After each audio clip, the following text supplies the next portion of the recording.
ಬಾಂಗ್ಲಾದೇಶದಿಂದ ರೋಹಿಂಗ್ಯದವರು ವಲಸೆ ಬರ್ತಾಯಿದ್ರು ಗೊತ್ತಾ? ಇಲ್ಲ, ಅವರು ಮನುಷ್ಯರೇ. ಬಾಂಗ್ಲಾದೇಶದಿಂದ ಬಂದವರು, ಅವರಿಗೆ ವೋಟರ್ ಕಾರ್ಡ್ ಕೊಡಿ, ದೇಶವನ್ನು ಮಾರುವವನು ನಾನು ಮೆಚ್ಚೋದಿಲ್ಲ, ದೇಶವನ್ನು ಉಳಿಸುವವನು ಮೆಚ್ಚುತ್ತೇನೆ ಅಂತ. ಈ ಭೈರಪ್ಪ ನಾವೇನು ಕೋಮುವಾದಿ ಅಂತ ಕರಿತಾ ಇದ್ದೀವಿ, ಸೋ ಸೆಕ್ಯುಲರ್, ಸೋ ಪ್ರಗತಿಪರ. ನೀವೇನು ಗಂಡಸರೇನು? ಪಾಂಡವರಿಗೆ ದ್ರೌಪದಿ 5 ಜನ ನನ್ನ ಮಕ್ಕಳನ್ನು ಕೊಂದಾಗ ನೀವು ಕಣ್ಣೀರು ಹಾಕ್ತಾ ಇಲ್ಲ. ಅದೇ ನೀವು ಅಭಿಮನ್ಯು ಸತ್ತಾಗ ಕಣ್ಣೀರು ಹಾಕ್ತಿದೆ ಅಲ್ಲಪ್ಪ ನೀನು ಅರ್ಜುನ. ನಮಸ್ಕಾರ, ಐನ್ಕೈ ವಿಷನ್ಗೆ ಸ್ವಾಗತ. ನಾನು ರಮಾನಂದ್ ಐನ್ಕೈ. ಅಪರೂಪದ ಮಾತುಕತೆ. ಇಂದಿನ ಈ ಮಾತುಕತೆಯಲ್ಲಿ ನಮ್ಮೊಂದಿಗಿದ್ದಾರೆ ವಿಶೇಷ ಅತಿಥಿ ಅಡ್ಡಂಡ ಕಾರ್ಯಪ್ಪ. ಇವರ ಹೆಸರನ್ನು ನೀವೆಲ್ಲ ಕೇಳೇ ಇರ್ತೀರಿ. ಇವರು ಮೂಲತಃ ಕೊಡಗಿನ ಪೊನ್ನಂಪೇಟೆಯವರು, ಪ್ರಖರ ಹಿಂದುತ್ವವಾದಿ, ಟಿಪ್ಪು ನಿಜ ಕನಸುಗಳು, ಕರಿನೀರು, ನಂತರ ಈಗ ಸತ್ಯವನ್ನೇ ಹೇಳುತ್ತೇನೆ ಅನ್ನುವಂತಹ ನಾಟಕಗಳನ್ನು ರಚಿಸಿ ನಿರ್ದೇಶಿಸಿ ರಾಜ್ಯಾದ್ಯಂತ ಪ್ರತೀತಿ ಪಡೆದವರು. ಇವರು ತಮ್ಮ ಪದವಿಯ ವ್ಯಾಸಂಗ ಮುಗಿದ ಕ್ಷಣ ನಿನಾಸಮ್ಮಿಗೆ ಬಂದು ನಿನಾಸಮ್ಮಿನಲ್ಲಿ ರಂಗ ಶಿಕ್ಷಣವನ್ನು ಪಡೆದರು. ಅಲ್ಲಿಂದ ವಾಪಸ್ ಪೊನ್ನಂಪೇಟೆಗೆ ಹೋದರು. ಇವರ ಪತ್ನಿ ಅನಿತಾ ಕಾರ್ಯಪ್ಪ, ಇವರು ಕೂಡ ನಿನಾಸಂ ವಿದ್ಯಾರ್ಥಿನಿ. ಇವರಿಬ್ಬರು ಮುಂದೆ ಮದುವೆಯಾಗಿ ಕೊಡಗಿನಲ್ಲಿ ರಂಗ ಚಟುವಟಿಕೆಗಳನ್ನು ಮುಂದುವರಿಸಿದರು. ಸೃಷ್ಟಿ ಕೊಡವ ರಂಗ ಅನ್ನುವಂಥ ಒಂದು ರೆಪರ್ಟ್ರಿ ಕಟ್ಟಿ 10 ವರ್ಷಗಳ ಕಾಲ 3 ಕೊಡವ ಭಾಷೆಯ ನಾಟಕವನ್ನು, 1 ಕನ್ನಡ ನಾಟಕವನ್ನು ಸಿದ್ಧಪಡಿಸಿಕೊಂಡು ಇಡೀ ಕೊಡಗು ಜಿಲ್ಲೆಯನ್ನು ಸುತ್ತುವರೆದಿದ್ದಾರೆ. ನಂತರ ಇವರು ರಂಗಾಯಣದ ನಿರ್ದೇಶಕರಾದರು. ನಂತರ ಕೊಡಗು ಸಾಹಿತ್ಯ ಅಕಾಡೆಮಿಯ ಅಧ್ಯಕ್ಷರೂ ಆದರು. ಇವರಿಗೆ ಸಾಕಷ್ಟು ಪ್ರಶಸ್ತಿ ಸಮ್ಮಾನಗಳು ಬಂದಿವೆ, ಸಾಕಷ್ಟು ಲೇಖನಗಳನ್ನು ಬರೆದಿದ್ದಾರೆ. ಇನ್ನೂ ಹೆಚ್ಚು ಅವ್ರ ಬಗ್ಗೆ ಹೇಳೋ ಅವಶ್ಯಕತೆ ಇಲ್ಲ ಅಂದ್ಕೊಂಡಿದ್ದೇನೆ. ಹೆಚ್ಚಿನ ವಿಚಾರವನ್ನು ಇಂದಿನ ನಮ್ಮ ಈ ಅಪರೂಪದ ಮಾತುಕತೆಯಲ್ಲಿ ನೋಡೋಣ. ಕಾರ್ಯಪ್ಪನವರಿಗೆ ನಮಸ್ಕಾರ. ನಮಸ್ತೆ. ಈಗ ನಿಮ್ಮ ಜೊತೆ ಮಾತಾಡ್ಲಿಕ್ಕೆ ಸಾಕಷ್ಟಿದೆ. ಎಲ್ಲಿಂದ ಪ್ರಾರಂಭ ಮಾಡಬೇಕು ಅನ್ನೋದೇ ನಮ್ಮ ಸಮಸ್ಯೆ. ಈ ಆಧುನಿಕ ರಂಗಭೂಮಿ ಅಂದರೆ ಒಂಥರ ಪುರಾಣಗಳನ್ನು ತಂದು ಪುರಾಣಗಳ ಪಾತ್ರಕ್ಕೆ ಆಧುನಿಕತೆಯ ಲೇಪವನ್ನು ಕೊಟ್ಟು ಅಪಭ್ರಂಶಗೊಳಿಸೋದು, ಇದೇ ಪರಂಪರೆ ಒಳಗೆ ನಾವು ಮುಂದುವರ್ಕೊಂಡು ಬಂದಿದ್ದೇವೆ. ಆ್ಯಕ್ಚುಲಿ ಇವತ್ತಿಗೂ ಕೂಡ ಆ ಪರಂಪರೆ ಬಿಟ್ಟು ಹೊರಬದಿಗೆ ಬಂದು ರಂಗಭೂಮಿ ಮಾಡೋನಿಗೆ ಕಷ್ಟನೇ ಇದೆ. ಈ ಸಂದಿಗ್ಧತೆಯಲ್ಲಿ ನನಗಿರೋ ಕುತೂಹಲ ಅಂದರೆ, ನೀವು ಆ ಪರಂಪರೆಯನ್ನು ಬಿಟ್ಟು ಬೇರೆಯದೇ ಆದಂಥ ಒಂದು ಮಾರ್ಗವನ್ನು ಕಂಡುಕೊಳ್ಳಿದ್ದೀರಲ್ಲ, ಇದಕ್ಕೆ ಕಾರಣ ಏನು ಅಥವಾ ನಿಮ್ಮ ಆಶಯಗಳೇನು ಅಂತ? ಈಗ ನೋಡಿ, ನೀವೆಲ್ಲ ಈ ರಂಗಭೂಮಿಯ ಬಗ್ಗೆ ಶಾಸ್ತ್ರೀಯವಾಗಿ ಕಲೀಲಿಕ್ಕೆ ಹೋದವು, ರಂಗ ಶಿಕ್ಷಣ ಅಂತ. ಆ ಕಲೀಲಿಕ್ಕೆ ಹೋದ ಸಂದರ್ಭದಲ್ಲಿ ನಮಗೆ ಅನೇಕ ಪಾಠಗಳು ದೊರೆತು. ಒಂದು, ಈಗ ನಮಗೆ ಗೊತ್ತಿರುವ ಹಾಗೆ ಈ ಫಾರ್ಸಿ ಕಂಪನಿಗಳು ಬಂದವಲ್ಲ, ಆಗ ಈ ಕಂಪನಿ ನಾಟಕಗಳು ಅಂತ ಬಂದಾಗ ಇಂಥ ಪ್ರಶ್ನೆ ಇದ್ವಾ ಅಂಥೇಳೋದು ಒಂದು ಪ್ರಶ್ನೆ. ಹೆಚ್ಚಾಗಿ ಮನರಂಜನೆ ಗುರಿಯಾಗಿತ್ತು. ಆ ಮನರಂಜನೆ ಜೊತೆಗೆ ಒಂದು ತತ್ವಾದರ್ಶವನ್ನು ಬೋಧಿಸೋದು ಅಂತಿತ್ತು. ತತ್ವಾದರ್ಶ ಅಂತ ಹೇಳೋ ಪದವನ್ನು ಉಪಯೋಗಿಸ್ತಿದ್ದೀನಿ ನಾನು. ತತ್ವಾದರ್ಶ, ತತ್ವ ಮತ್ತು ಆದರ್ಶ ಇದೆರಡು ಸೇರಿಸಿ ಉಪಯೋಗಿಸುವಂಥದ್ದು. ಕಂಪನಿ ನಾಟಕಗಳಲ್ಲಿ ಆಗ ಪೌರಾಣಿಕ ವಸ್ತುಗಳನ್ನೇ ತಗೊಳ್ತಾಯಿದ್ರು. ಅಲ್ಲಿಂದ ಮುಂದುವರಿದು ಐತಿಹಾಸಿಕ ವಸ್ತುಗಳನ್ನು ತಗೊಳ್ತಾಯಿದ್ರು. ಆ ಸಂದರ್ಭದಲ್ಲಿ ಇಂಥ ಪ್ರಶ್ನೆಗಳು ಹುಟ್ಟಲಿ. ಇದು ಯಾವಾಗ ಬಂತು ಅಂದರೆ ನೆಹರು ಇಸಮ್ ಅಂತೇಳೊಂದು ಬಂತು. ಸ್ವಾತಂತ್ರ್ಯ ನಂತರ ಈ ನೆಹರು ಇಸಮ್ ಬಂದದ್ದು ಅಧಿಕಾರದ ಹಪಹಪಿಕೆಯ ಮೂಲಕ. ಆಗ ಆ ನೆಹರು ಇಸಮ್ ಅಂದರೆ ಅದೊಂಥರದ ರಷ್ಯನ್ ಮಾಡೆಲ್ ಆಗಿತ್ತು ಅಂತ ನಾನು ಅಭ್ಯಾಸ ಮಾಡಿದ್ರಿಂದ. ಅಂದರೆ ಅವರು ಸ್ವಾತಂತ್ರ್ಯ ಬರೋ ಹೊತ್ತಿನಲ್ಲಿ ನಮಗಿನ್ನೇನು ಸ್ವಾತಂತ್ರ್ಯ ಸಿಗ್ತದೆ ಅಂತ ಹೇಳುವಾಗ ನಾನು ಯಾವ ರೀತಿಯ ಆಡಳಿತ ನಡೆಸಬೇಕು, ಯಾರನ್ನು ನಾನು ಇಟ್ಕೊಳ್ಬೇಕು, ಮತ್ತು ನಾನು ಅಧಿಕಾರದಲ್ಲಿ ಮುಂದುವರಿಬೇಕಾದ್ರೆ ಏನು ಮಾಡಬೇಕು, ಇದಿಷ್ಟು ಆಗಿನ ಲೆಕ್ಕಾಚಾರ ಆಗಿತ್ತು. ಅವರೇ ಹೇಳ್ಕೊಂಡಾಗೆ ನೀವೇಕೆ, ನಮಗಿನ್ನೂ ವಯಸ್ಸಾಗಿತ್ತು, ಹೋರಾಟ ಮಾಡುವ ಕಸು ಇರಲಿಲ್ಲ, ಬೇಗ ಅಧಿಕಾರ ನನಗೆ ಬೇಕಾಗಿತ್ತು ಅಂತ ಅವರೇ ಹೇಳ್ಕೊಂಡಿದ್ದಾರೆ ಒಂದು ಇಂಟರ್ವ್ಯೂನಲ್ಲಿ, ನೆಹರು ಅವರೇ. ಆ ಸಂದರ್ಭದಲ್ಲಿ ಅವರು ಈ ಪೂರ್ತಿಯಾಗಿ ತಗೊಂಡಿದ್ದೇನೆಂದರೆ ಕಮ್ಯುನಿಸಮನ್ನು. ಅದು ಕಾಂಗ್ರೆಸ್ ಹೆಸರಷ್ಟೇ. ಕಾಂಗ್ರೆಸ್ ರೂಲಿಂಗ್, ಕಮ್ಯುನಿಸಮ್ ಆಡಳಿತ. ಅವರಿಗೆ ರಷ್ಯಾ ಒಂದು ಮಾಡೆಲ್ ಆಗಿತ್ತು. ನಿಮಗೆ ಗೊತ್ತಾ, ಸುಮಾರು 25 ವರ್ಷಗಳ ಹಿಂದೆ ಅಥವಾ 30 ವರ್ಷಗಳ ಹಿಂದೆ ರಸ್ತೆಯ ಬದಿಗಳಲ್ಲಿ ಸೋವಿಯತ್ ರಷ್ಯಾದ ಅನೇಕ ಲಿಟ್ರೇಚರ್ಗಳು ನಮಗೆ ದೊರಕ್ತಾ ಇದೆ.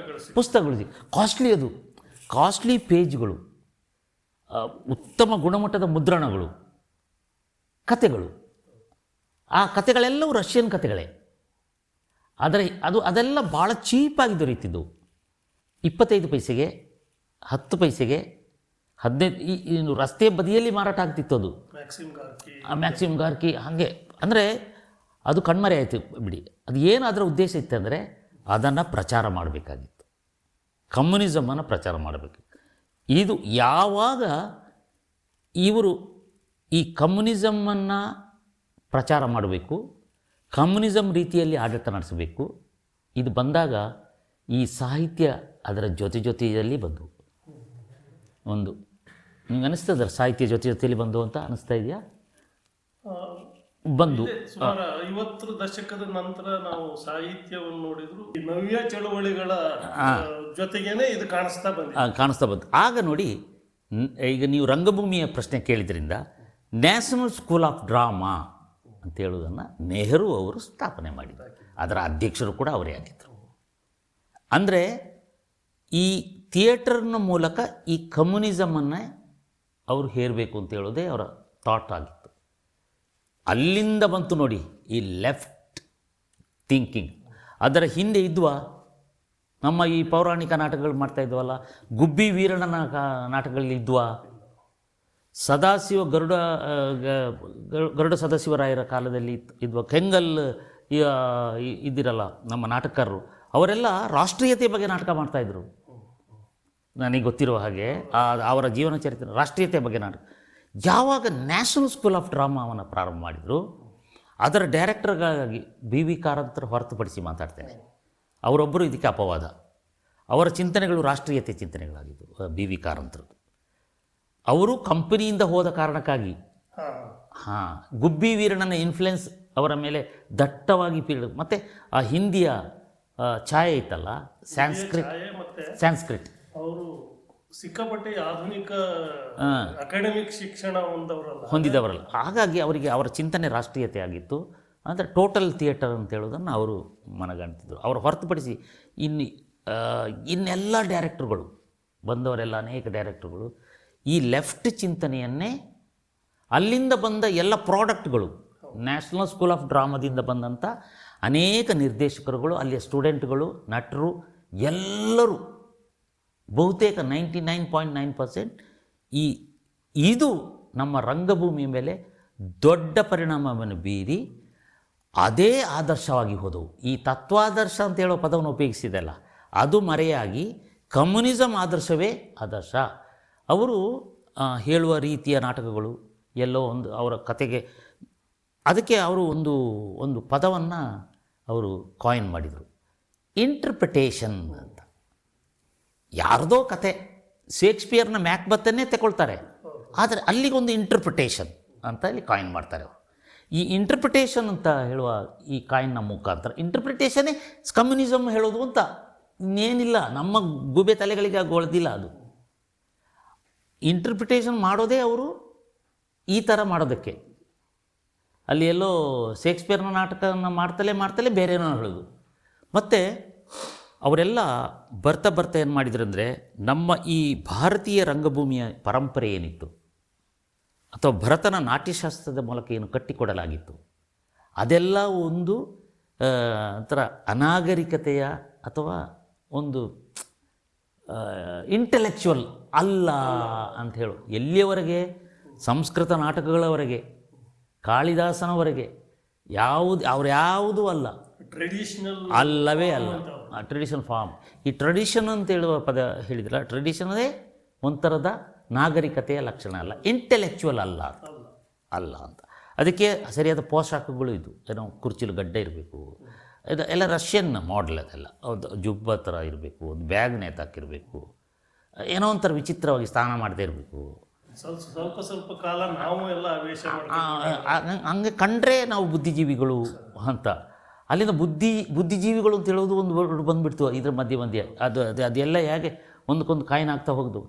ಇದು ಒಂದು ಪರಂಪರೆಯಾಗಿ ಬೆಳೆದು ಎಲ್ಲರಲ್ಲಿಯೂ ಆ ಥರದ ಒಂದು ಅದ್ರ ಜೊತೆಗೆ ನಮ್ಮ ಥಿಯೇಟ್ರ್ ಸ್ಕೂಲ್ಗಳು ಪ್ರಾರಂಭವಾದವಲ್ಲ. ಉದಾಹರಣೆಗೆ ನೀನಾಸಂ ಆಯಿತು, ನೀವೆಲ್ಲ ನೀನಾಸಂ ಹೋಗಿ, ನಮಗೆ ನೀನಾಸಮಲ್ಲಿ ಗೊತ್ತಾಗಲಿಲ್ಲ. ಸುಬ್ಬಣ್ಣನವರಲ್ಲಿ ಅದು ಇತ್ತೋ ಏನೋ ಗೊತ್ತಾಗಲಿಲ್ಲ ನನಗೆ, ಅದು ಗೊತ್ತಾಗಲಿಲ್ಲ. ಆದರೆ ಸೈಲೆಂಟ್ ಆದ ಒಂದು ಸೋಷಿಯಲಿಸಮ್ ಎಳೆಯನ್ನು ಹಿಂಗೆ ಎಸ್ದು ಬಿಡ್ತಾಯಿದ್ರು, ಹಿಂಗೆ ತೋರಿ ಬಿಟ್ಬಿಡೋದು ಅಷ್ಟೇ. ಅದು ಸೋಷಿಯಲಿಸಮ್, ಸಮಾಜವಾದ ಅಂತ. ಆ ಸಮಾಜದ ಇತ್ತಲ್ಲ, ನಮ್ಮ ಸಮಾಜವಾದ ಇತ್ತಲ್ಲ, ಯಾರು ಶಾಂತವೇರಿ ಗೋಪಾಲ್, ಅದಲ್ಲ, ಅದು ಹೋಗಿ ಬಂಗಾರಪ್ಪ ಸಮಾಜವಾದಕ್ಕೆ ಬಂದುಬಿಡ್ತದೆ, ಅವಕಾಶವಾದಿ ಸಮಾಜವಾದಕ್ಕೆ ಬಂದುಬಿಡ್ತು. ಇವರೆಲ್ಲ ಸೇರಿಕೊಂಡು ಈ ರಂಗಭೂಮಿಯನ್ನು ಈ ಥರ ಕಟ್ಟಿಕೊಟ್ಟು ಅದನ್ನು ಈ ಎಡಚಿಂತನೆಯ ಉಚ್ಚರಾಯ ಸ್ಥಿತಿಗೆ ತಗೊಂಡು ಹೋಗುವುದು. ಅದನ್ನು ಯಾವ ಬಸಲಿಂಗಯ್ಯನಂತವರು ಅಥವಾ ಇನ್ನು ಅವರು ಎಲ್ಲ ಈ ಬ್ರೆಕ್ಟನ ಥಿಯರಿ ಹೇಳ್ತಾ ಅದನ್ನು ಜಾಸ್ತಿ ಮಾಡೋದು. ಸಾಮಾನ್ಯವಾಗಿ ಆಧುನಿಕ ಹೌದು, ಪ್ರಸನ್ನ ಜಾಸ್ತಿ ಮಾಡಿದ್ರು. ಪ್ರಸನ್ನ ಹೇಗೆ ಮಾಡಿದ್ರು ಅಂದರೆ, ಎಲ್ಲೋ ಒಂದು ಕಡೆ ಸವಕಲಾದಾಗ ಗಾಂಧಿಯನ್ನು ಕೂಡ ಹೇಳ್ಕೊಂಡ್ಬಿಡೋದು ಅವರು, ಚಪ್ಪಲಿ ಅಕ್ಕದೆ ನಡೆದು ಬಿಡೋದು, ಇಂಥದ್ದೆಲ್ಲ ಸೋಗಲಾಡಿತನವನ್ನು ತೋರಿಸ್ತಾ ತನ್ನ ವೈದಿಕ ಬದುಕಿನಲ್ಲಿ ಯಾವ ಆದರ್ಶವನ್ನು ಇಟ್ಟುಕೊಳ್ಳದೆ ನಮ್ಮ ಪೌರಾಣಿಕ ಪಾತ್ರಗಳನ್ನೇ, ನಮಗೀಗ ರಾಮಾಯಣ ಮಹಾಭಾರತ ಮಹಾಕಾವ್ಯಗಳು ನಮಗೆ ರಾಮನ ಆದರ್ಶವನ್ನು, ಶ್ರೀಕೃಷ್ಣನ ಆದರ್ಶವನ್ನು, ಈಗ ರಾಮಾಯಣದಲ್ಲಿ ರಾಮ ಒಬ್ಬ ಅಣ್ಣನಾಗಿ ಹೇಗಿರಬೇಕು ಅಂತ ನಮಗೆ ಹೇಳಿಕೊಟ್ರೆ, ತಮ್ಮನಾಗಿ ಲಕ್ಷ್ಮಣನ ಕರ್ತವ್ಯ ಏನು? ಭರತನಿಗೆ ರಾಜ್ಯ ಕೊಟ್ಟರು ಅವನು ಇಲ್ಲ, ನಾನು ನಿರಾಕರಿಸಿ ಅಣ್ಣನ ಪಾದುಕೆಯನ್ನು ಇಟ್ಟುಕೊಂಡ ಅಂತ ಹೇಳೋದು, ಅದೆಲ್ಲ ಆದರ್ಶಗಳು. ತಂದೆಯ ಮಾತಿಗೆ ಕಟ್ಟಿಬಿದ್ದು ತಂದೆಯ ಆದರ್ಶವನ್ನು ಪಾಲಿಸ್ತೇನೆ ಅಂತೇಳಿ ಕಾಡಿಗೆ ಹೋಗೋದು, ತಾಯಿಯ ಮಾತನ್ನು ನಾನು ನಡೆಸ್ತೇನೆ ಅಂತ ಅನ್ನೋದು, ಇದೆಲ್ಲವೂ ನಮಗೆ ಆದರ್ಶವನ್ನು ಕಟ್ಟಿಕೊಟ್ಟು. ಆದರೆ ಅದರಲ್ಲಿ ಮಂತರೆ ಅಂತ ಬರ್ತಾ ಬಂದಾಗ ಆ ಥರದ ಹೊಟ್ಟೆ ಕಿಚ್ಚಿನ ಮನುಷ್ಯರು ಇರಬಾರ್ದು, ಶೂರ್ಪನಿಕೆ ಅಂತ ರಾಕ್ಷಸ ಪ್ರವೃತ್ತಿ ಇರಬಾರ್ದು ಅಂತ ಈ ಪ್ರಸನ್ನನಿಗೆ, ಈ ಎಡಪಂಥೀಯ ಚಿಂತಕ ಪ್ರಸನ್ನನಿಗೆ ಈ ಶೂರ್ಪನಕೆ ಆದರ್ಶ, ಮಂತರೆ ಆದರ್ಶ, ಅವರಲ್ಲಿ ಮನುಷ್ಯತ್ವವನ್ನು ಕಾಣೋದಂತೆ, ರಾಮನನ್ನು ವಿಲನಾಗಿ ಮಾಡೋದಂತೆ. ಹೋಗಿ ಎಲ್ಲಿಗೆ ತಲುಪಿಬಿಡ್ತು ಅಂದರೆ, ಇದು ಬಂದು ರಂಗಭೂಮಿಯಿಂದ ಆಚೆಗೆ ಜಿಗಿದು ಮೈಸೂರಿನ ಮಹಿಷಾಸುರ ಕೂಡ ಮಹಿಷಾಸುರ ದಸರಾ ಮಾಡಬೇಕು. ಆ ಚಾಮುಂಡಿ ಅಂತ ಹೇಳುವವಳೇ ಒಂದು ಹೆಣ್ಣು, ಅದು ಬರೀ ಅವಳು ಅಂತ ಹೇಳುವ ಮಟ್ಟಿಗೆ ಬಂದುಬಿಟ್ಟು ಎಲ್ಲಿಗೆ ತಲುಪಿತ್ತು. ಇದನ್ನು ಅವರು ಅಂದರೆ ಆ ಥರದ ಚಿಂತನೆ, ವಿಗಡತೆ, ವಿಕಾರತೆ, ವಿಚಿತ್ರತೆ, ಈ ಚಿಂತನೆಯನ್ನೇ ಅವರು ಪ್ರಗತಿಪರತೆ ಅಂತ ಕಳ್ಕೊಂಡು ಬಂದರು. ಅದನ್ನು ಜಾತ್ಯತೀತ ಅಂತ ಹೇಳಿದ್ರು, ಸೆಕ್ಯುಲರ್ ಅಂತ ಹೇಳಿದ್ರು. ಅದು ಸೆಕ್ಯುಲರಿಗೆ ನನಗೆ ಚೆನ್ನಾಗಿ ಗೊತ್ತು, ಸೆಕ್ಯುಲರ್ ಪದ ಎಲ್ಲಿಂದ ಬಂತು, ಎಲ್ಲಿಂದ ನೀವೇ ಹೇಳಬಲ್ರಿ ಚೆನ್ನಾಗಿ. ಇದನ್ನು ಕಂಡಾಗ ನನಗೆ ಒಂದು ಅಸಹ್ಯ ಅನಿಸಿ ಸುಮ್ಮನಿರಲಿಲ್ಲ, ಇದಕ್ಕೆ ಉತ್ತರ ಕೊಡಬೇಕು ಅನ್ನಿಸ್ಬಿಡ್ತು ನನಗೆ. ನಾವೆಲ್ಲ ನೀನಾಸಮನಿಂದ ಕಲಿತು ಬಂದವರಾದರೆ, ನೀನಾಸಮನ ಬಹುದೊಡ್ಡ ಗುಂಪು ಇದೇ ಹಾದಿಯನ್ನು ತುಳಿಯುತ್ತಾ ಇದೇ ಸತ್ಯ ಅಂತ ಇಲ್ಲಿ ಸುಳ್ಳನ್ನು ಅವರು ಡಂಗುರಿಸುವಾಗ, ಇದೆಲ್ಲ ಸತ್ಯ ನಮಗೆ ಎಲ್ಲಕ್ಕಿಂತ, ನನಗಿಂತ, ನನ್ನ ಹೆಂಡತಿಗಿಂತ, ನನ್ನ ಮನೆತನಗಿಂತ ನಮಗೆ ದೇಶ ದೊಡ್ಡದು ಅಂತ ಹೇಳೋದು ಯಾವಾಗ ಆಗಬೇಕು? ಇದನ್ನು ಅವರು ಒಣ ಅಂತ ಹೇಳ್ಬೋದು, ಅವರಿಗದು ವಿಚಿತ್ರವಾಗಿ ಕಾಣ್ಬೋದು. ಆದರೆ ಮೋಸ ಮಾಡುತ್ತಾ, ವಂಚನೆ ಮಾಡುತ್ತಾ, ಆ ವಂಚನೆಯನ್ನೇ ದೇಶ ಸೇವೆ ಅಂತ ಹೇಳುವ ಬದಲು ಅದನ್ನೇಕೆ ನನ್ನ ಈ ಮಾಧ್ಯಮದಲ್ಲಿ ರಂಗಭೂಮಿ ಮೂಲಕ ನಾವು ಹೇಳಬಾರ್ದು ಅನಿಸ್ತದೆ. ಅದಕ್ಕೆ ಅದು ಈಗ ಹೇಳಬಾರ್ದು ಅಂತ ಹೇಳೋದನ್ನು ನಾವು ಹೇಳಿಕೊಟ್ಟಾಗ ಅದು ಅವರಿಗೆ ಉತ್ತರವಾಗಿ ಕಾಣ್ತಾ ಇದೆ ಅಷ್ಟೇ. ರಂಗಭೂಮಿ ಈಗ ನನಗೆ ಅದು ಈಗ ಲೆಫ್ಟ್ ಮೂಮೆಂಟ್ ಅಂತ ಏನೋ ನಾವು ಕರಿತೀವಿ, ಅವರು ಅದನ್ನು ಹೇಳೋದೇ ಇಲ್ಲ. ಎಂದಾದರೂ ಲೆಫ್ಟಿಸ್ಟ್ಗಳು ನಾನು ಲೆಫ್ಟಿಸ್ಟ್ ಅಂತ ಹೇಳ್ಕೊಂಡಿದ್ದಾನ? ಅಂದರೆ ಆ ಒಂದು ಸತ್ಯದ ಹಾದಿ ಕೂಡ ಅವರಿಗಿಲ್ಲ. ನಾನು ಹೇಳ್ಕೊಳ್ತೇನೆ, ಹೌದು ನಂದು ರೈಟ್ ಚಿಂತನೆ ಅಂತ, ನಾನು ರೈಟಿಸ್ಟ್ ಚಿಂತನೆಯವನು ಅಂತ ನಾನು ಹೇಳ್ಕೊಳ್ತೇನೆ, ಬಲಪಂಥೀಯ ಚಿಂತನೆಯವನು ಅಂತ ಹೇಳ್ಕೊಳ್ತೇನೆ. ಅಂದರೆ ನಿಮ್ದು ಅಲ್ಲ ಅಂತ ಹೇಳೋದಕ್ಕೆ, ಈ ಲೆಫ್ಟ್ ಅಲ್ಲ ಅಂತ ಹೇಳೋದಕ್ಕೆ ಇನ್ನೊಂದು ರೈಟ್ ಇರಬೇಕಲ್ವ. ಹಾಗಾದರೆ ಅವರು ಅದನ್ನು ಹೇಳ್ಕೊಳ್ಳೋದೇ ಇಲ್ಲ. ಸಮಯ ಬಂದಾಗ ಅವ್ರು ಹೇಳ್ತಾರೆ ನಾನು ಲೆಫ್ಟು ಅಲ್ಲ, ರೈಟು ಅಲ್ಲ, ನಾನು ಸೆಂಟ್ರು ಅಲ್ಲ ಅಂತ ಹೇಳೆಲ್ಲ ಹೇಳ್ಕೊಂಡ್ಬಿಡ್ತಾರೆ. ಹಿಂಗೆ ನಾಜುಕೆಯನ ಪಾತ್ರ ಎಲ್ಲ ಮಾಡ್ತಾರೆ. ಆದರೆ ಅವರೆಲ್ಲ ಮಾಡ್ತಾ ಬಂದಿದ್ದು ಈ ಥರದ ಅವರಿಗೆ ಅವ್ರು ನಕ್ಸಲರನ್ನು ಬೆಂಬಲಿಸ್ತಾರೆ, ಅಂದರೆ ಹಿಂಸೆಯನ್ನು ಬೆಂಬಲಿಸ್ತಾರೆ, ವಿಘಟತೆಯನ್ನು ಬೆಂಬಲಿಸ್ತಾರೆ, ದೇಶ ಚೂರು ಚೂರಾಗಬೇಕು ಅಂತ ಬಯಸ್ತಾರೆ. ಮಣಿಪುರದಲ್ಲಿ ಗಲಾಟೆ ಆದರೆ ಸಂಭ್ರಮಿಸ್ತಾರೆ, ಅಲ್ಲೆಲ್ಲೋ ಪ್ಯಾಲೆಸ್ತೈನದಲ್ಲಿ ಇದಾದರೆ ಅದಕ್ಕೆ ಅವರು ಸಪೋರ್ಟ್ ಮಾಡ್ತಾರೆ, ಬಾಂಗ್ಲಾದಲ್ಲಿ ಹಿಂದೂಗಳ ಮೇಲೆ ದಾಳಿ ಆದಾಗ ಅದನ್ನು ಖುಷಿ ಪಡ್ತಾರೆ. ಇನ್ಯಾವುದೋ ಒಂದು ಮೂಲೆಯಲ್ಲಿ ಒಬ್ಬ ಮುಸ್ಲಿಮನ ಮೇಲೆ ಒಂದು ಹಲ್ಲೆ ಆದಾಗ ಅದನ್ನು ಇಡೀ ಪ್ರಪಂಚವೇ ಮುಳುಗಿ ಹೋಯ್ತೇನೋ ಅಂತ ಹೇಳುವಾಗಿ ಡಂಗುರಿಸ್ತಾರೆ. ಎಲ್ಲೋ ಒಂದು ಅತ್ಯಾಚಾರದ ಒಂದು ಪ್ರಕರಣ ಆದರೆ ಅದನ್ನು ಇಡೀ ದೇಶದಲ್ಲಿ ಎಲ್ಲರ ಮೇಲೆಯೂ ಅತ್ಯಾಚಾರ ಆಗ್ತಿದೆ ಅಂಥೇಳಿ ಬಿಂಬಿಸ್ತಾರೆ. ದೇವಸ್ಥಾನಗಳ ಒಂದು 10 ದೇವಸ್ಥಾನಗಳ ಲೂಟಿ ಆದಾಗ ಅವ್ರಿಗೆ ಏನೂ ಅನಿಸೋದಿಲ್ಲ. ಒಂದು ಮಸೀದಿಗೆ ಕಲ್ಲೆ ಹೊಡೆದ್ರೆ ಅದು ಇಡೀ ಭೂಕಂಪ ಆಯಿತು ಅಂತ ಹೇಳ್ತಾರೆ. ಈ ಸೋಗಲಾಡಿತನ ಇದೆಯಲ್ಲ, ಅದಕ್ಕೆ ಎಷ್ಟು ಗಾಬರಿ ಬಿದ್ದೋಗಿದ್ದಾರೆ ಅಂದರೆ ಅವರಿಗೆ ಉತ್ತರ ಕೊಡಕ್ಕೆ ಹೊರಟಾಗಲೇ ಗಾಬರಿ ಬಿದ್ದೋಗ್ತಾರೆ. ಇದಕ್ಕೆ ನನಗೆ ಅನಿಸೋದೇನೆಂದರೆ ಈ ವಾಕ್ ಸ್ವಾತಂತ್ರ್ಯ ಪದೇ ಪದೇ ಹೇಳೋರು ಯಾರು ಹೇಳ್ತಾ ಇದ್ದಿದ್ದು? ಅವರೇ ಹೇಳ್ತಾ ಇದ್ದಿದ್ದು. ಈ ವಾಕ್ ಸ್ವಾತಂತ್ರ್ಯ ಅದು ತೆಗೆದ ಬಿಗ್ದ ಅಂದರೆ ಅಭಿವ್ಯಕ್ತಿ ಸ್ವಾತಂತ್ರ್ಯ ಅಂತ ಹೇಳೋದು. ನಾವ್ಯಾರು ಹೇಳ್ತಿರಲಿಲ್ಲ. ಅಲ್ಲಿಂದ ಈಗ ನಾವ್ಯಾಗ ಇದು ಮಾಡಿ ಅದು ಕೂಡೋದು ಅಂತ ಹೇಳ್ತಾರೆ. ಆಗ ನಮ್ಮ ವಾಕ್ ಸ್ವಾತಂತ್ರ್ಯ ಅದು ನಾನು ಅಲ್ಲಿಂದ ಸಂವಿಧಾನ ಪುಸ್ತಕವನ್ನು ಒಂದು ಸರಿ ಮಗಚಿ ನೋಡಿದೆ. ಎಲ್ಲದು ಈ ಲೆಫ್ಟಿಸ್ಟ್ಗಳಿಗೆ ವಾಕ್ ಸ್ವಾತಂತ್ರ್ಯ ಕೊಟ್ಟಿದೆಯಾ, ಹಂಗೇನಾದರೂ ಬರೆದು ಬಿಟ್ಟಿದ್ದಾರ ಅಂತ ಡೌಟಿಗೆ. ಹಂಗೇನಿಲ್ಲಲ್ಲ ಅಲ್ಲಿ. ನಾನು ಈ ಪ್ರಶ್ನೆಯಿಂದ ಇನ್ನೊಂದು ಮುಖಕ್ಕೆ ಹೋಗ್ತಾ ಇದ್ದೇನೆ. ಈಗ ನಾನು ಈಗಾಗಲೇ ಹೇಳಿದೆ, ಈಗ ಏನಾಗಿದೆ ಪರಿಸ್ಥಿತಿ ಅಂದರೆ ಈ ಲೆಫ್ಟಿಸ್ಟ್ ಒಲವನ್ನು ಇಟ್ಕೊಳ್ಳದೆ ಹೋದಂಥ ರಂಗಕರ್ಮಿ ರಾಜ್ಯದಲ್ಲಿ ಬದುಕೋ ಸ್ಥಿತಿಲೇ ಇಲ್ಲ ಅಂದರೆ ಅವನಿಗೆ ಅಪಾರ್ಚುನಿಟೀಸ್ ಕಡಿಮೆ ಆಗ್ತಾ ಇದೆ. ಈ ಹಂತದಲ್ಲಿ ನೀವು ಈ ಎಲ್ಲ ಕಾರಣಗಳಿಂದ ಇದಕ್ಕೆ ತಾನು ರೈಟಿಸ್ಟ್ ವೇದಿಂದನೇ ರಂಗಭೂಮಿಯನ್ನು ಬೆಳೆಸಬೇಕು ಅಂತ ಹೊರಟ್ರಿ. ಆದರೆ ಇಷ್ಟೆಲ್ಲ ಅಡಚಣೆ ಇದ್ದಾಗಲೂ ನೀವು ಒಮ್ಮೆಲೆ ರಂಗಾಯಣದ ನಿರ್ದೇಶಕರಾಗ್ಬಿಟ್ರಿ. ಅಲ್ಲಿ ನೀವು ಹೋಗ್ತಾ ಇದ್ದಾಗಿರೋ ಸವಾಲುಗಳು ಏನಾದ್ರು ಒಂದು ಸಂಕ್ಷಿಪ್ತವಾಗಿ? ಇಲ್ಲ, ಅದು ಏನಾಗಿತ್ತಂದರೆ ಒಂದು ಅದು ಹೆಂಗಂದರೆ ವಿರುದ್ಧ ದಿಕ್ಕಿನಲ್ಲಿ ಈಜೋದು ಅಂತ ಆಗುತ್ತೆ. ಅಂದರೆ ಅವರೆಲ್ಲ ನಂಬಿಕೊಂಡಿದ್ರು ಇದು ನಮ್ಮ ಸಂಸ್ಥೆ, ಇದು ನಮ್ಮ ಪಾಠಕ್ಕಾಗಿಯೇ ಇರೋದು, ಮತ್ತು ನಾವು ಮಾಡ್ತಿರೋದೇ ಸರಿ ಅಂತ ಅವರು ನಂಬಿಕೊಂಡು ಬಂದಿದ್ದರು. ಮತ್ತು ಅವರಿಗೂ ಗೊತ್ತಿರಲಿಲ್ಲ ಸರ್ಕಾರ ಬದಲಾಗುತ್ತೆ. ಸರ್ಕಾರ ಬದಲಾದಾಗ ಆ ಸರ್ಕಾರಕ್ಕೆ ಅವರಿಗೆ ಬೇಕಾದವರನ್ನು ಒಂದು ಸ್ಥಾನದಲ್ಲಿ ತಂದು ಇದೆಲ್ಲ ಅವ್ರ ಕಲ್ಪನೆಯೇ ಮಾಡಿಲ್ಲ. ಮತ್ತು ಆ ಕಲ್ಪನೆ ಅವರಿಗೆ ಆ ಥರ ಇದ್ದಿದ್ದರೆ ಅವ್ರಿಗೆ ಗಾಬರಿ ಆಗುವ ಪ್ರಸಂಗ ಇರಲಿಲ್ಲ. ಈಗ ನನ್ನಂಥವರು ರಂಗಾಯಣದ ನಿರ್ದೇಶಕ ಆದಾಗ ಅವ್ರಿಗೆ ಮೊದಲು ನಿರ್ದೇಶಕ ಆದಾಗ ಅವರಿಗೇನು ಗಾಬರಿ ಆಗಲಿಲ್ಲ.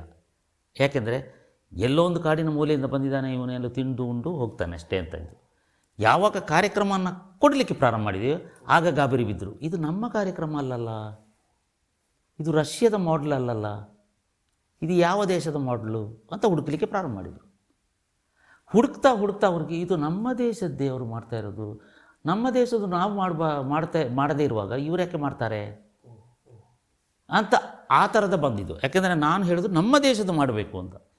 ನನ್ನ ರಂಗಾಯಣದಲ್ಲಿ ನಾನು ಈ ಸವಾಲುಗಳನ್ನ ಎದುರಿಸಿದಾಗ ನನಗೆ ಗೊತ್ತಿತ್ತು ಅಲ್ಲಿ ಏನು ಮಾಡಬೇಕು ಅಂತ.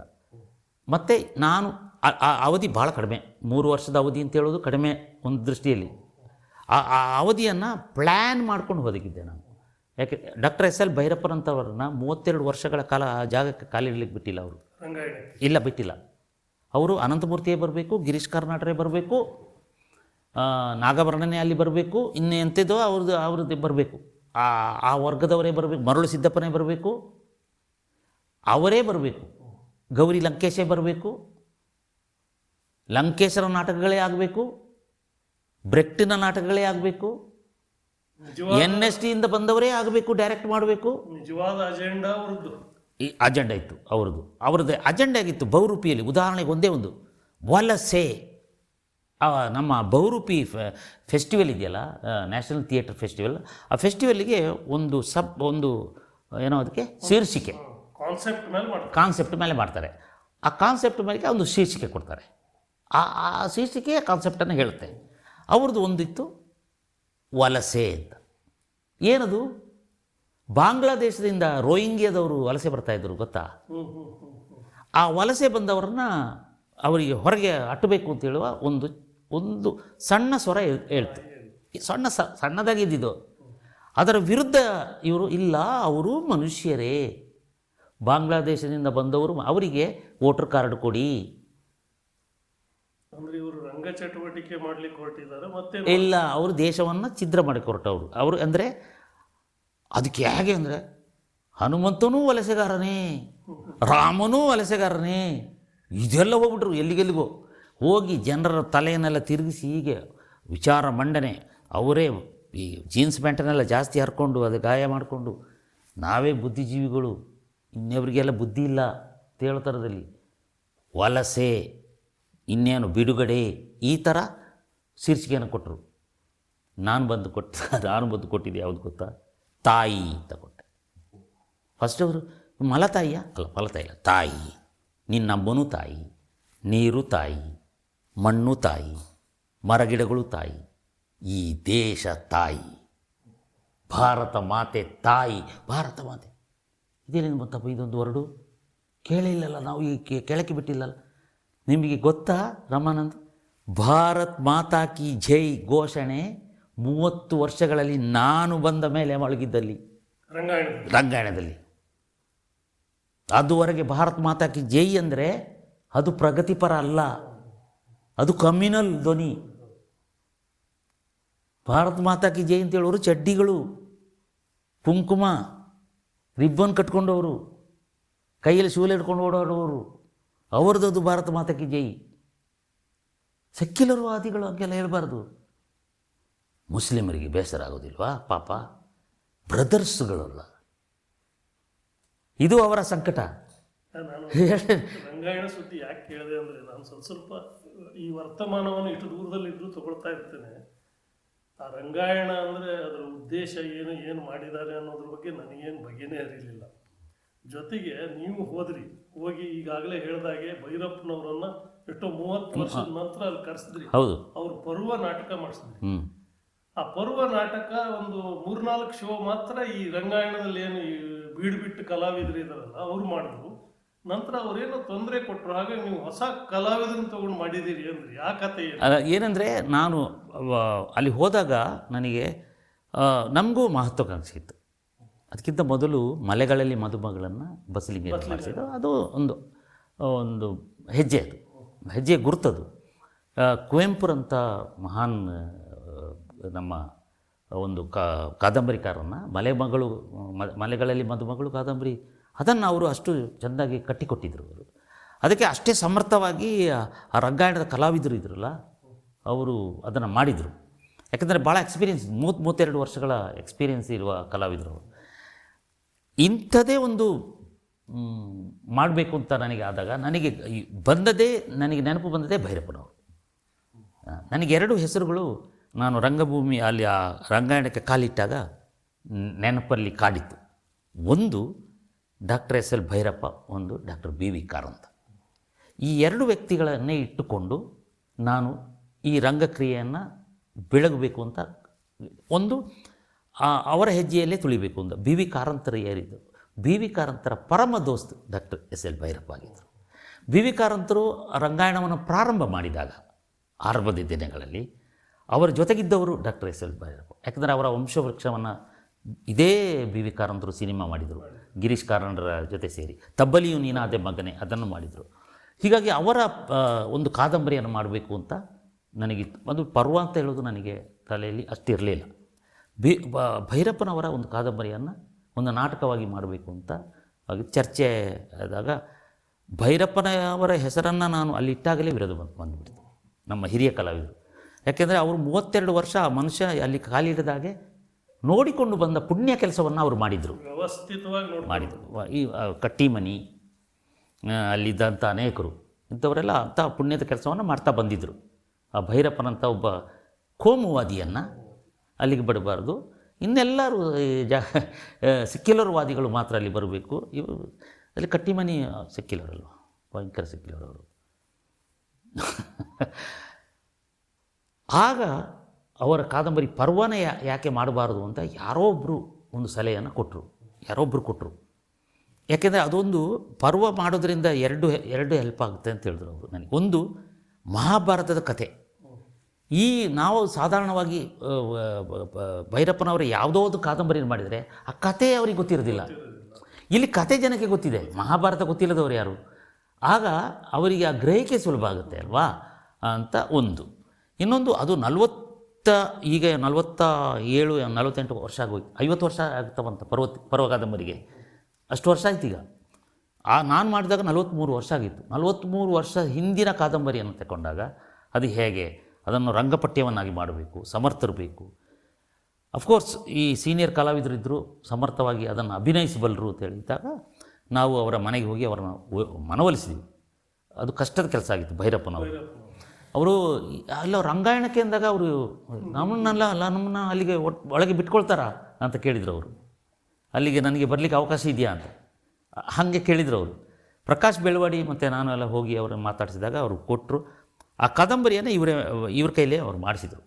ಪ್ರಕಾಶ್ ಬೆಳವಾಡಿ ಎಲ್ಲರ ಕೈಲಿ ಸೀನಿಯರ್ ಕಲಾವಿದರು ಎಲ್ಲ ಇದ್ದರು. ನಂದಿನಿ ಇದ್ದರು, ಪ್ರಮೀಳಾ ಇದ್ದರು, ಕಟ್ಟಿಮನಿ ಇದ್ದರು, ಪ್ರಶಾಂತ್ ಅಂತ ಹೇಳುವರು, ರಾಮು, ಎಲ್ಲರೂ ಅವರು ಎಲ್ಲ ದೊಡ್ಡ ದೊಡ್ಡ ಕಲಾವಿದರು. ಮೇಜರ್ ರೋಲೆಲ್ಲ ಅವರೇ ಮಾಡಿದರು. ಸಣ್ಣ ಪುಟ್ಟ ಪಾತ್ರಗಳಿಗೆಲ್ಲ ಒಂದಷ್ಟು ಕಲಾವಿದರು. ಸ್ವಲ್ಪ 40 ಜನರ ತಂಡ, 10 ಗಂಟೆಗಳ ನಾಟಕ ಆರಂಭದ ದಿನಗಳಲ್ಲಿ. ಅದನ್ನು 9 ಗಂಟೆಗೆ ಇಳಿಸಲಾಯಿತು. 9 ಗಂಟೆಗಳ ನಾಟಕ ಅದಾಯಿತು. ಬಹಳ ಪವರ್ಫುಲ್ಲಾಗಿ ಬಂತು ಅದು ನಾಟಕ. ಎಷ್ಟು ಅವರು ಭೈರಪ್ಪನವರಂತ ಬಂದು ದಿನಗಟ್ಟಲೆ ಮಾತಾಡ್ತಿದ್ರು ನನ್ನ ಕಾದಂಬರಿ ಅಂದರೆ ಏನು ಅಂತ. ಆಗ ಗೊತ್ತಾಗಿದ್ದು ಈ ಸೆಕ್ಯುಲರ್ಗಳಿಗೆ ನಾವೆಷ್ಟು ಸಣ್ಣವರು. ರಂಗಾಯಣದ ಕಲಾವಿದರಿಗೆ ಇಂಟರ್ನ್ಯಾಷನಲ್ ಡೈರೆಕ್ಟರಿಂದ ಡೈರೆಕ್ಟ್ ಮಾಡಿಸಿಕೊಂಡ ರಂಗಾಯಣದ ಹಿರಿಯ ಕಲಾವಿದರಿಗೆ ಭೈರಪ್ಪ ಎಂದರೆ ಏನು ಅಂತ ಗೊತ್ತಾಗಿದ್ದು ಹಾಗೆ ನಾಚಿ ಇಷ್ಟಿಷ್ಟು ದಪ್ಪ ಆದರು, ಇಷ್ಟಿಷ್ಟು ದಪ್ಪ ಇದ್ದವರು. ಆಗ ಗೊತ್ತಾಗಿದ್ದು ಹಿಂದೂಸ್ತಾನಿ ಸಂಗೀತದ ಮೇಲೆ ಡಾಕ್ಟರೇಟ್ ಪಡೆದವರು ಡಾಕ್ಟರ್ ಎಸ್ ಎಲ್ ಭೈರಪ್ಪ. ಅದು ಕೂಡ ಗೊತ್ತಿರಲಿಲ್ಲ ಅವರಿಗೆ. ಅವರು ನಾನೇಕೆ ಪರ್ವವನ್ನು ಬರದೆ ಅಂತ ಹೇಳೋದನ್ನು ಗಂಟೆಗಟ್ಟಲೆ ಮಾತಾಡ್ತಾ ಹೋದರು. ಸವಾಲಾಗಿ ಹೇಳಿದ್ರು, ನನ್ನ ಈ ಕಾದಂಬರಿಯಲ್ಲಿ ಏನಾದರೂ ದೋಷಗಳಿದ್ದರೆ ಮಾತಾಡಿ ಅಂತ ಹೇಳಿದ್ರು. ಒಬ್ಬನೇ ಕಮ್ಕಿಮ್ಮೆ ಅನ್ನಲಿಲ್ಲ. ಹೊರಗೆ ಕೈ ಹೇಳೋರು, ಎದುರುಗಡೆ ಒಬ್ಬನು ಕಮ್ಕಿಮ್ಮೆ ಅನ್ನಲಿಲ್ಲ. ಏನಿದು ಅಂತ. ದ್ರೌಪದಿ ಯಾಕೆ 5 ಜನರನ್ನು, ಭಾರತೀಯ ಸಂಸ್ಕೃತಿಯಲ್ಲಿ ಅದು ಇದೆಯಾ ಅಂತ ಹೇಳೋದಕ್ಕೆ ಯಾವುದೋ ಒಂದು ದ್ರೌಪದಿಪುರ ಅಂಥೇಳಿ ಉತ್ತರ ಭಾರತದಲ್ಲಿ ಇರ್ತದಂಗೆ ಅಲ್ಲಿ ಅಂತೆ ಒಬ್ಬಳು ಹೆಣ್ಣುಮಗಳಿಗೆ 7-8 ಜನ ಗಂಡಂದಿರಂತೆ. ಅವ್ರು ಹೇಳಿದ್ದು ದ್ರೌಪದಿಪುರ ಅಂತ ಊರಿಗೆ ಹೆಸರೇ. ಅಲ್ಲಿ ಅಲ್ಲಿರುವ ಹೆಣ್ಣು ಮಕ್ಕಳಿಗೆಲ್ಲ ಎಷ್ಟೋ ಗಂಡಂದಿರು. ಆ ಮಕ್ಕಳು ಯಾರ್ದು ಮಕ್ಕಳು ಅಂತ ಗೊತ್ತಿಲ್ಲ. ಆ ವೃತ್ತಿಯ ಮೇಲೆ ಮಕ್ಕಳು ಅಪ್ಪನ ಕರೆಯುತ್ತೆ. ಒಬ್ಬ ನೀರು ತರೋನಿದ್ರೆ ನೀರಪ್ಪ, ಹುಲ್ಲು ತರೋರಿಂದ ಹುಲ್ಲಪ್ಪ, ಸೌದೆ ಒಡೆ ಅಂತಂದರೆ ಸೌದೆಯಪ್ಪ. ಹೀಗೆ ಮಕ್ಕಳು ಅಪ್ಪಂದಿರನ್ನ ಕರೆಯೋದು. ಆ ಅಪ್ಪನ ಇದೆ ಅದು ಗೊತ್ತಿಲ್ಲ. ಅಂದರೆ ನಮ್ಮ ಭಾರತದಲ್ಲಿ ಇದು ಇತ್ತು, ಅವರು ಪ್ರೂವ್ ಮಾಡಿದ್ದು.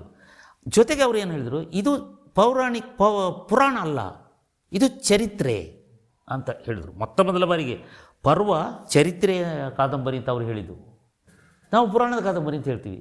ಭೀಮ ಅಷ್ಟು ಬಲಾಢ್ಯನಾಗಿದ್ದ ಅಂತ ಹೇಳಿದರು. ಅಷ್ಟು ಬಲಾಢ್ಯನಾಗಿದ್ದ, ಅದಕ್ಕೆ ಭೀಮ.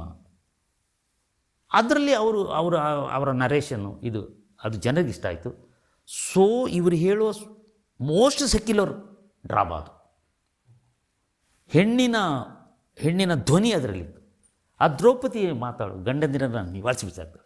ನೀವೇನು ಗಂಡಸರೇನು ಪಾಂಡವರಿಗೆ ಹೇಳ್ತಾಳೆ ದ್ರೌಪದಿ. 5 ಜನ ನನ್ನ ಮಕ್ಕಳನ್ನು ಕೊಂದಾಗ ನೀವು ಕಣ್ಣೀರು ಹಾಕ್ತಾ ಇಲ್ಲ, ಅದೇ ನೀವು ಅಭಿಮನ್ಯು ಸತ್ತಾಗ ಕಣ್ಣೀರು ಹಾಕಿದೆ ಅಲ್ಲಪ್ಪ ನೀನು ಅರ್ಜುನ. ನೀನು ಘಟೋತ್ಕಚ ಸತ್ತಾಗ ನೀನು ಗೊಬ್ಬೋ ಅಂತ ಅರ್ಥ ಅಲ್ಲಪ್ಪ ಭೀಮ. ಈ 5 ಮಕ್ಕಳು ಸತ್ತಾಗ ಯಾಕೆ ಕಣ್ಣೀರು ಹಾಕ್ತಾ ಇಲ್ಲ ನೀವು ನಿಜವಾಗಿ ಗಂಡಸ್ತೀರಾ?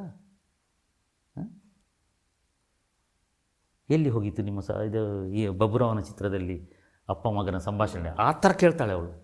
ಅಂದರೆ ಹೆಣ್ಣಿನ ಧ್ವನಿಯನ್ನು ಅತ್ಯಂತ ಪರಿಣಾಮಕಾರಿಯಾಗಿ ಎತ್ತಿದ ಕಾದಂಬರಿ ಅದು. ಯಾರು ಈ ಪ್ರಗತಿಪರರು ಈ ಸೋಗಲಾಡಿಗಳು ಹೇಳ್ತಿದ್ರಲ್ಲ ಅವ್ರನ್ನೇ ನಿವಾಳಿಸಿಬಿಟ್ರು. ಈ ಭೈರಪ್ಪ ನಾವೇನು ಕೋಮುವಾದಿ ಅಂತ ಕರಿತಾ ಇದ್ದೀವೋ, ಸೋ ಸೆಕ್ಯುಲರ್, ಸೋ ಪ್ರಗತಿಪರ ಅಂತ ಹೇಳೋದನ್ನು ಅವರು ಎಳೆಯಾಗಿ ಬಿಚ್ಚಿಕೊಟ್ಟಾಗ ಅವರಿಗೆ ದಮ್ಮ ಇರಲಿಲ್ಲ. ಅಲ್ಲಿಂದ ಹೇಳಿದ್ರು, ಹೌದ್ರಿ ನಾನು ಮೋದಿನ ಮೆಚ್ತೇನೆ. ಯಾಕೆ ಗೊತ್ತಾ, ನಿಮ್ಮ ಹಾಗೆ ಅಲ್ಲ, ದೇಶವನ್ನು ಮಾರುವವನನ್ನು ನಾನು ಮೆಚ್ಚೋದಿಲ್ಲ, ದೇಶವನ್ನು ಉಳಿಸುವವನು ಮೆಚ್ಚುತ್ತೇನೆ ಅಂತ. ನಮ್ಮ ಈ ಈ 32 ವರ್ಷಗಳಲ್ಲಿ ತಿಂದುಂಡು ಬದುಕಿ ಕೊಬ್ಬಿಕೊಂಡು ಹೋದರಲ್ಲ ಆ ಕಲಾವಿದರಿಗೆ ಹೇಳ್ತಾಯಿದ್ರು. ಈ ಕಲಾವಿದರು ಅವರಿಗೆ ಕಾರಂತರನ್ನು ಓಡಿಸಿದವರು, ಅವರು ಕಾರಂತರನ್ನು ಮುದುಕ ಅಂತ ಕರೆದವರು ಅವರು. ಇಲ್ಲಿರಲಾರೆ ಇಲ್ಲಿಗೆ ಹೋಗಲಾರೆ ಅಂತ ವೈದೇವಿಯವರು ಅವರ ಆತ್ಮಕಥನವನ್ನು ಬರೆದಿದ್ದಾರೆ. ಅದರಲ್ಲಿ 10, 15, 20 ಪುಟಗಳನ್ನು ಈ ರಂಗಾಯಣಕ್ಕಾಗಿ ಮೀಸಲಿಟ್ಟಿದ್ದಾರೆ. ರಂಗಾಯಣಕ್ಕಾಗಿ ಅಲ್ಲ, ಈ ರಂಗಾಯಣದ ಕಲಾವಿದರು ಎಷ್ಟು ದುಷ್ಟರು ಓಪನ್ ಆಗಿ ಬರೆದಿದ್ದಾರೆ. ಅಡ್ಡಂಡ ಕಾರ್ಯ ಹೇಳುತ್ತಿರೋದಲ್ಲ, B.V. ಕಾರಂತರು ಬರೆದಿರೋದು. ಅದನ್ನು ತಗೊಂಡು ಓದಲಿ. ಈಗ ಆ ಕಲಾವಿದರು ಈಗ ರಿಟೈರ್ಡ್ ಆಗಿದ್ದಾರಲ್ಲ, ನಾವೆಷ್ಟು ಕಿರುಕುಳ ಕೊಟ್ಟಿವಿ, ನಾವೆಷ್ಟು ತಿಂದ್ವಿ, ನಾವೆಷ್ಟು ಉಂಡ್ವಿ, ನಾವೆಷ್ಟು ಸೈಟ್ಗಳನ್ನು ಮಾಡಿಕೊಂಡ್ವಿ, ಇದನ್ನೆಲ್ಲ ಈಗ ರಿಟೈರ್ಡ್ ಆದವರು ಚೆನ್ನಾಗಿ ಅಧ್ಯಯನ ಮಾಡಿ ಒಂದು ಪುಸ್ತಕ ಬರೀರಿ. ನೀವು ದುಷ್ಟರು, ನೀವು ರಂಗಭೂಮಿಯ ದುಷ್ಟರು. ಇವ್ರನ್ನೆಲ್ಲ ಕಂಡಾಗ, ಈ ಸೋಗಲಾಡಿಗಳನ್ನು ಕಂಡಾಗ ನಾನು ಮಾಡುವ ಕಾಯಕ ಸರ್ವಶ್ರೇಷ್ಠ ಅಂತ ನನಗೆ ಅನಿಸ್ಬಿಟ್ಟಿದೆ. ಶುದ್ಧನಾಗಿದ್ದೀನಿ. ಮತ್ತು ನಾನು ಮಾಡೋ ಕಾಯಕದಲ್ಲಿ ಯಾವುದರಲ್ಲಿ ಮೋಸ ಇಲ್ಲ. ವಿಷಯ ಅಲ್ಲಿಗೆ ನಿಂತೋಯ್ತು. ಇಷ್ಟು ಯಶಸ್ವಿಯಾಗಿದ್ದಂಥ ಪರ್ವದಲ್ಲಿ ಆ ಹಿರಿಯ ಕಲಾವಿದ ಇದೇನೇ ಹೇಳಿದ್ದು, ನನಗೆ ಹೇಳಿದ್ದು ದುಷ್ಟತನ ಅಂತ. ಅವರು ಒಂದು 4-5 ಶೋ ಆದಾಗ, ಬೆಂಗಳೂರಲ್ಲಿ ಶೋ ಆದಾಗ ನನಗೊಂದು ಸವಾಲಾಗಿದ್ದರು. ಇನ್ನು ಮುಂದೆ ಕಾರ್ಯಪ್ಪ, ನಾವು ಹೇಳಿದಾಗ ನೀನು ಶೋವನ್ನು ಇಡಿಸಬೇಕು, ಇಲ್ಲದ ಇಡಿಸಬಾರ್ದು ಅಂತ ಹೇಳಿದೆ. ಡೈರೆಕ್ಟ್ ನಾನು ರಂಗಾಯಣದ ಡೈರೆಕ್ಟರ್ಗೆ ಹೇಳಿದ್ದು. ಅವರು ನನ್ನಂಥ ಡೈರೆಕ್ಟರ್ನ ಎಷ್ಟು ಕಂಡಿದ್ದಾರಲ್ಲ ಅವರು, ಪುರುಷತ್ತಿದ್ದಾಗ. ಅದಕ್ಕೆಂದರೆ ಶ್ರೇಷ್ಠ ಕಲಾವಿದರದ್ದು ಶ್ರೇಷ್ಠತೆಯೇ ಅವರು ಅಷ್ಟು ಈಸಿ ಅಲ್ಲ. ಅದು ಕಾಲ್ ಶೀಟ್ ಬೇಕಲ್ವಾ ಅಲ್ವ? ಸಿನಿಮಾದಲ್ಲೆಲ್ಲ ಕಾಲ್ ಶೀಟು ಹೆಂಗೆ ಅದು ಹಂಗೆ ಅಲ್ಲ. ಇವರು ನಾನು ಕರೆದಾಗ ಬಂದು ನಾಟಕ ಮಾಡಿಬಿಡೋಕ್ಕೆ ಬನ್ನಿ ಹೋಗೋಣ ಚನ್ನರಾಯಪಟ್ಟಣಕ್ಕೆ ಅಂದರೆ ಬಂದುಬಿಡೋಕ್ಕಾಗತ್ತಾ? ಚನ್ನರಾಯಪಟ್ಟಣ ಯಾವುದು, ಅಲ್ಲಿಯ ಥಿಯೇಟ್ರ್ ಯಾವುದು, ಅಲ್ಲಿನ ಮಣ್ಣಿನ ಗುಣ ಏನು, ಅಲ್ಲಿ ಎಷ್ಟು ಜನ ಪ್ರೇಕ್ಷಕರು ಬರ್ತಾರೆ, ಅಲ್ಲಿ ಕಟ್ಟಿಮನಿಯನ್ನು ಮೆಚ್ಚುವವರು ಯಾರು, ಇದೆಲ್ಲ ಸರ್ವೆ ಮಾಡಿ ಆಗಬೇಕಲ್ಲ. ಅಲ್ಲಿಂದ ತಾನೇ ಅವ್ರು ಬರೋದು. ನನ್ನ ಸರ್ವೆ ರಿಪೋರ್ಟ್ ಕೊಟ್ಟ ಮೇಲೆ ಅದು ಹೇಳಿದ್ರು, ನಾವು ಕೊಟ್ಟಾಗ ಮಾತ್ರ ಬರಬೇಕು ಅಂತ. ನಾನು ಆಯಿತು ಅಂತ ಬಂದೆ. ಅಷ್ಟು ಜನರನ್ನು, ಈ ಶ್ರೇಷ್ಠರನ್ನು ತೆಗೆದು ಹೊಸ ಟೀಮ್ ಮಾಡಿದ್ರು. ಯಾರು ಶ್ರೇಷ್ಠರಲ್ಲವೋ, ಯಾರು ಸಮಾಜದಲ್ಲಿ ಮುಖವೇ ಇಲ್ಲವೋ, ಯಾರು ಇವನು ಭೀಮಾ ಅಂತ ಕರೆದೇ ಇಲ್ವೋ, ಯಾರು ಈ ರಂಗಭೂಮಿಗೆ ಹೊಸಬರೋ ಅವರನ್ನೆಲ್ಲ ಇಟ್ಕೊಂಡು ಅದೇ ನಾಟಕದ ಅದೇ ಡೈರೆಕ್ಷನ್ನ CD-ಯನ್ನು ಬಳಸಿ ಹೊಸ ತಂಡವಾಗಿ ಕಟ್ಟಿ ಒಂದು 50 ಶೋ ಹೊಸ ತಂಡದಿಂದ ಮಾಡಿಸಿದೆ. ಇದು ಪ್ರಕಾಶ್ ಬೆಳವಾಡಿಯವರಿಗೂ ಗೊತ್ತಾಗಿತ್ತು. ಗೊತ್ತಾಗದಿದ್ದರೆ ಗೊತ್ತಾಗಲಿ. ಯಾಕೆಂದರೆ ಸಂಘಟನೆ ಅಂತ ಹೇಳೋದು ಅಷ್ಟು ಸುಲಭದ ಮಾತಲ್ಲ. ಡೈರೆಕ್ಷನ್ ಸುಲಭ, ಸಂಘಟನೆ ಕಷ್ಟ. ಡೈರೆಕ್ಷನ್ ಮಾಡ್ಬೋದು, ಪ್ರತಿಭೆ ಇದ್ದಾಗ ಡೈರೆಕ್ಷನ್ ಮಾಡ್ಬೋದು. ಆದರೆ ಸಂಘಟನೆ ಬಹಳ ಕಷ್ಟ. ಒಂದು ಜಾಗದಿಂದ ಒಂದು ಜಾಗ, ಅಷ್ಟು ದೊಡ್ಡ ತಂಡ, ಅಷ್ಟು ದೊಡ್ಡ ನಾಟಕ, ಅಷ್ಟೊಂದು ದೀರ್ಘಕಾಲದ ನಾಟಕ, ಅದರ ಗುಣಮಟ್ಟ ಹಾಳಾಗದಾಗೆ ನಾನು ನೋಡ್ಕೊಳ್ಬೇಕು. ಕಟ್ಟಿಮನಿಯಷ್ಟೇ ಸಮರ್ಥವಾಗಿ ದುರ್ಯೋಧನ ಪಾತ್ರವನ್ನು ಇನ್ನೊಬ್ಬ ಕೊಡಬೇಕು. ಇಲ್ಲ ಕಟ್ಟಿಮನಿದೆ ಚೆಂದಾಗಿತ್ತು, ಇವನು ಚೆಂದಾಗಿಲ್ಲ ಅಂತ ಹೇಳಿದ್ರೆ ಅಲ್ಲಿ ಸೋತೆ ನಾನು. ಈ ಹಸಿ ಹುಡುಗರು ಭಾಳ ಚೆನ್ನಾಗಿ ಮಾಡ್ತಿದ್ರಿ, ಅವರಿಗಿಂತ ಇವರೇ ಬೆಟ್ರ್ ಹೇಳಿದ್ದಿದೆ. ಆಗ ನನಗೆ ಸಮಾಧಾನ ಆಯಿತು. ಅವರಿಗಿಂತ ಇವರು ಬೆಟ್ರ, ಚೆನ್ನಾಗಿ ಮಾಡ್ತಾರ್ರಿ ಇವರು ಅಂತ ಹೇಳಿದ್ದಿದೆ. ಹೊಸಬರಾಗಿದ್ದಕ್ಕೆ ಉತ್ಸಾಹ ಜಾಸ್ತಿ ಇತ್ತು. ಹೌದು. ಅಂದರೆ ಹಾಗೆ ಕಟ್ಟಿಕೊಟ್ಟು, ಅದು ರಂಗಭೂಮಿಯ ಸವಾಲುಗಳು. ನೀವು ಹೇಳಿದಿರಿ ರಂಗಾಯಣಕ್ಕೆ ಹೊಸ, ಮತ್ತು ರಂಗಾಯಣದಲ್ಲಿ ಇನ್ನೊಂದು ಆಯಿತು, ಯಾರು ನಾಟಕಗಳನ್ನೇ ನೋಡ್ತಾ ಇರಲಿಲ್ವೋ, ಆ ರಂಗಾಯಣ ಅಷ್ಟು ಪಕ್ಕ ಇದೆಯಲ್ಲ, ಕುಕ್ರಳ್ಳಿ ಕೆರೆ ಅಂತ ಏನೋ ಹೇಳ್ತಾರೆ, ಅದು ಆ ರಂಗಾಯಣದ ಆಚೆ ಒಂದು ದೊಡ್ಡ ಕೆರೆ ಇದೆ, ಅದರ ಆ ಕಡೆ ಇರುವವರಿಗೆ ಈ ರಂಗಾಯಣ ಗೊತ್ತಿಲ್ಲ. ರಂಗಾಯಣ ಅಂತೇಳಿ ಎಲ್ಲ ದೊಡ್ಡ ಖ್ಯಾತಿ ಅಂತ ಹೇಳ್ತಾ ಇದ್ರಲ್ಲ, ಮೈಸೂರಿನಲ್ಲಿರುವವರಿಗೆ ರಂಗಾಯಣ ಗೊತ್ತಿಲ್ಲ. ಯಾಕೆಂದರೆ ಒಂದು ಗುಂಪು ಮಾತ್ರ ಅಲ್ಲಿಗೆ ಬರ್ತಾಯಿತ್ತು 32 ವರ್ಷಗಳ ಕಾಲ. ಅವರೇ ವಿಮರ್ಶೆ ಮಾಡೋರು, ಅವರೇ ನಾಟಕಗಳ ಆಯ್ಕೆ ಮಾಡೋರು, ಅವರೇ ಮೆಚ್ಚುವವರು, ಅರ್ಥ ಆಗದಿದ್ದರೂ ಮೆಚ್ಚುವವರು, ಇನ್ನೊಬ್ಬರಿಗೆ ಅರ್ಥ ಮಾಡದೇ ಇರೋದು. ಒಂಥರದಲ್ಲಿ ಈ ವಿಚಿತ್ರಗಳ ಮಧ್ಯೆ ರಂಗಾಯಣ ಇತ್ತು. ನಾಟಕಗಳನ್ನೇ ನೋಡಿದವರು ನಾಟಕ ನೋಡಲಿಕ್ಕೆ ಬರುವಂತಾಯಿತು. ಹೊಸ ಜನ ಬರೆದ್ರು, ಹೊಸ ಪ್ರೇಕ್ಷಕರು ಹುಟ್ಕೊಂಡ್ರು. ಈ ರಂಗಾಯಣ ನಿಮ್ಮದಲ್ಲ, ನಮ್ಮದಲ್ಲ, ನಿಮ್ಮದು ಅಂತ ಮೊದಲ ಸ್ಲೋಗನ್ ಹಾಕಿದೆ ನಾನು. ಈ ರಂಗಾಯಣ ಸರ್ಕಾರದಲ್ಲ, ಈ ರಂಗಾಯಣ ಸಾರ್ವಜನಿಕರದು ಮೊದಲ ಸ್ಲೋಗನ್ ನಂದು. ಈ ರಂಗಾಯಣ ನಿಮ್ಮದು, ಬಂದು ನೋಡಿ, ನಿಮ್ಮ ಆಸ್ತಿ ಇದು ಅಂತ ಹೇಳಿದೆ. ನುಗ್ಗಿ ಬಂದರು ಜನ. ಟಿಪ್ಪು ನಿಜ ಕನಸುಗಳಲ್ಲಿ ನಿಮಗೆ ಗೊತ್ತು 4,000 ಪೊಲೀಸರು ನಾಟಕ ನೋಡಿದವರು. ನಾನು ಇದರ ಲೆಕ್ಕ ಇಟ್ಟಿದ್ದೀನಿ. ಈ ಪ್ರೊಟೆಕ್ಷನಿಗೆ ಅಂತ ಬರ್ತಾರಲ್ಲ ಪೊಲೀಸರು, ಅವರು ಯಾರನ್ನ ನಾಟಕ ನೋಡಿಸ್ತಾ ಇದ್ದೆ ನಾನು.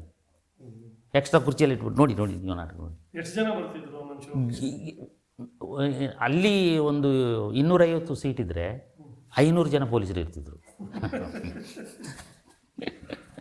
ಅದರಲ್ಲಿ ಒಂದು 200 ಜನ ನಾಟಕ ನೋಡು ನಿಂತ್ಕೊಂಡು ಗೋಡೆಯಲ್ಲಿ ನಿಂತ್ಕೊಂಡು ಅವರೆಲ್ಲ ಹೋಗುವಾಗ ಎಷ್ಟು ಒಳ್ಳೆ ನಾಟಕ, ಇದಕ್ಕೆ ಯಾಕೆಪ್ಪ ಈ ಜನ ಹಿಂಗೆ ಆಡೋದು ಅಂತ ಅವ್ರು ಹೇಳೋದು.